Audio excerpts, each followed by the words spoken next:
गरुड़ पुराण, महादेव भक्त और मोक्ष का अंतिम सत्य, भाग 7। महादेव की कृपा। महादेव की कृपा। भक्तों, जब शरीर थक कर मौन हो जाता है, जब आंखें अंतिम बार संसार को देखती हैं, जब प्राण धीरे धीरे विदा लेने लगते हैं, तब आत्मा अकेली नहीं होती। उसके साथ चलता है उसका कर्म, उसका स्मरण और उसका आराध्य। और यदि जीवन में कभी ओम नमः शिवाय सच्चे भाव से बोला हो, तो वही नाम मृत्यु के द्वार पर दीपक बन जाता है।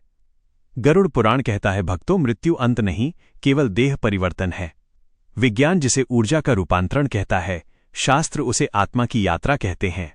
मृत्यु के समय जब मस्तिष्क की चेतना बदलती है, तो पापी के लिए वो डरावने दृश्यों जैसा होता है, पर एक शिव भक्त के लिए जिसकी चेतना हमेशा शिव में रही है, यह अनुभव कैलाश की शांति जैसा होता है।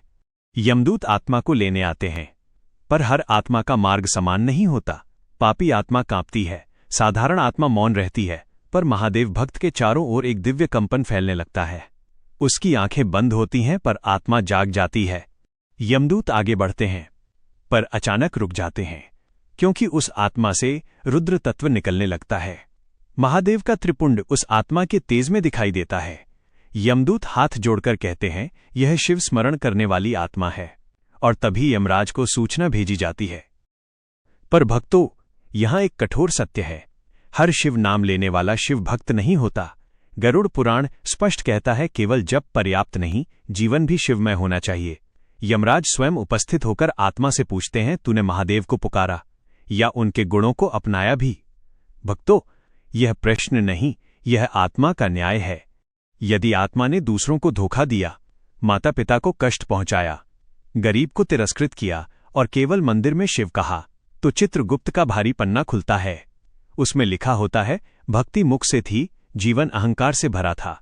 यमदूत उस आत्मा की ओर नहीं देखते। पर यदि भक्त ने दुख में महादेव को याद किया, सुख में स्वयं को छोटा रखा, अपमान में भी शांति रखी और हर कर्म प्रभु को अर्पित किया, तो चित्रगुप्त की पुस्तक से स्वर्णिम पन्ना खुलता है, जिस पर लिखा होता है, ये आत्मा शिव चेतना में रही। इसे पढ़ते ही यमराज अपने सिंहासन से उठ खड़े होते हैं। आकाश में डमरू गूंजता है, वायु में भस्म की सुगंध फैलती है, नंदी आगे आते हैं और साक्षात महादेव प्रकट होते हैं। याद रखिए भक्तों, महादेव वो शून्य है जहां से हम सब आए हैं। जब आप खुद को शून्य बना लेते हैं, तभी आप शिव में विलीन हो पाते हैं।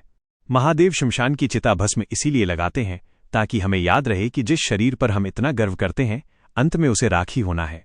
फिर मृत्यु से भय कैसा? जो महादेव का हो गया, उसके लिए तो मृत्यु भी एक उत्सव है। महादेव भक्त से कुछ नहीं कहते, वे केवल उसकी ओर देखते हैं। उस दृष्टि में संसार की सारी करुणा समाई होती है। भक्त की आत्मा कांपती हुई कहती है, प्रभु, मैंने आपसे स्वर्ग नहीं मांगा, मैंने केवल हर जन्म आपका नाम मांगा। और तभी महादेव मंद मुस्कुराते हैं। भक्तों, यही वह क्षण होता है जब आत्मा शिव में लीन हो जाती है। यही मोक्ष है। गरुड़ पुराण का अंतिम संदेश यही है, भक्ति तब मोक्ष बनती है जब जीवन तब बन जाए, और भक्ति तब केवल शब्द रह जाती है जब आचरण नहीं बदलता। अगले भाग की झलक। भक्तों, अगले भाग में जानिए। 1.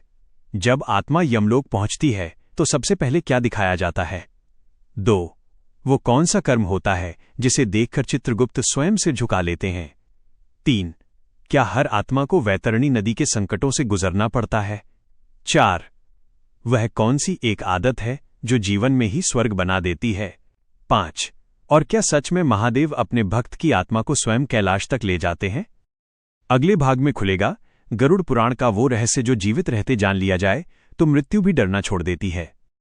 भक्तों, आपको कथा पसंद आई हो तो कमेंट में हर हर महादेव लिखें, वीडियो को लाइक करें, चैनल महादेव की कृपा को सब्सक्राइब करें और शेयर करें, ताकि दूसरे भक्त भी इस दिव्य ज्ञान का लाभ उठा सकें।